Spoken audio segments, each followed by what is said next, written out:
Do rhinoceros dream of electric humans? Animals, we live with them, love them, talk to them. We fear and loathe them.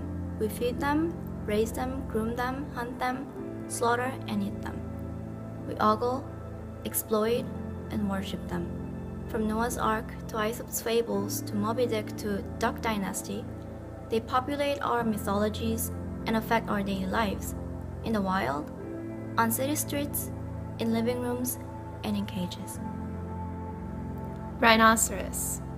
Rhinoceros comes from two Greek words, rhino, meaning nose, and ceros, meaning head. Some days, I'd visit the animal nursery. Newborns were always good for positive news coverage. Maybe a new baby lemur would be playing and would run up one of my arms and down the other, as if I were a firmly planted tree. Or I'd stop by to visit the elephants. One of the keepers, who later became a friend, would sometimes take me inside the enclosure so Petal could greet me by running her bristled gray trunk up and down my coat, leaving a long, slimy trail.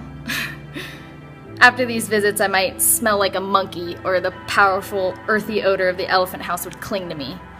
I'd call this my zoo perfume. But I'd always end my errands at the home of Masa.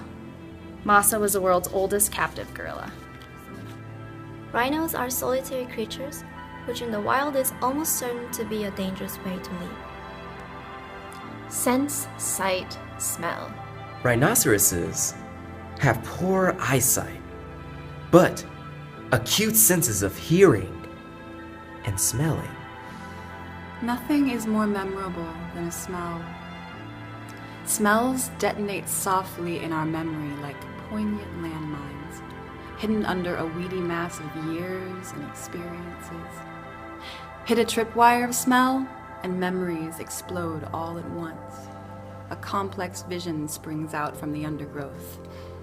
Inhaling and exhaling, we smell odors. Smells coat us and swirl us around us, enter our bodies. Innate from us, we live in a constant wash of them. Wash of them. Skin, hide. You'll recall that when King Lear takes off his clothes, he offends majesty. The scandal of Lear's abrogation is that without raiment, a king is a frail, poor creature, indistinguishable from a groundling. His kingdom is disarmed. Bodies are real. Once youth passes, we carry our bodies around with us with a growing sense of estrangement from them, though we fear leaving our bodies behind.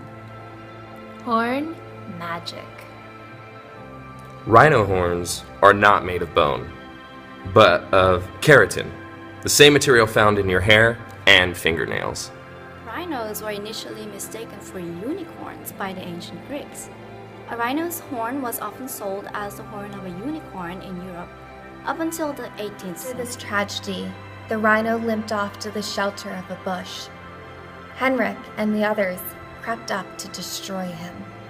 He dashed out again and would have caught another man had it not been for a dog which came in the way barking. In turning short after the dog, the half-broken bone of the rhinoceros snapped. It fell, unable to recover itself, and was immediately shot dead. Afterlife. Dream, Bardo.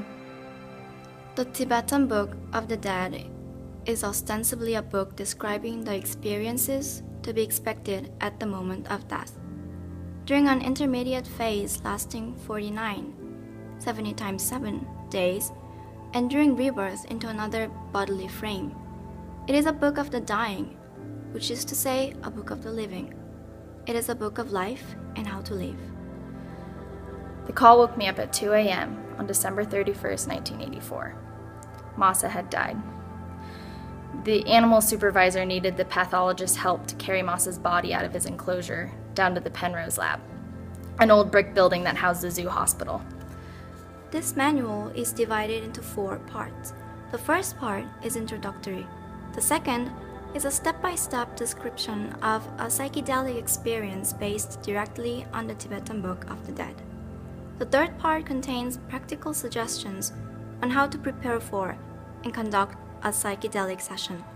The fourth part contains instructive passages adapted from the Bardo Thoro, which may be read to the voyager during the session to facilitate the movement of consciousness.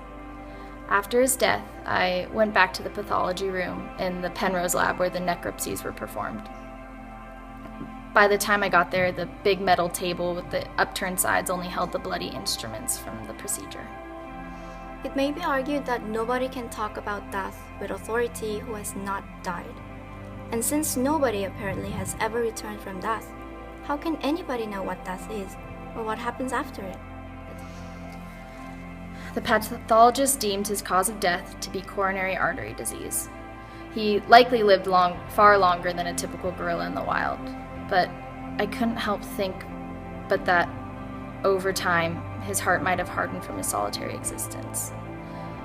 I imagined his veins and arteries closing up, becoming narrower and narrower, till there was only the whisper of life, and then nothing. You must try to maintain faith and trust in the potentiality of your own brain and the billion-year-old life. Trust your divinity, trust your brain, trust your companions. Whenever in doubt, turn off your mind, relax, float downstream.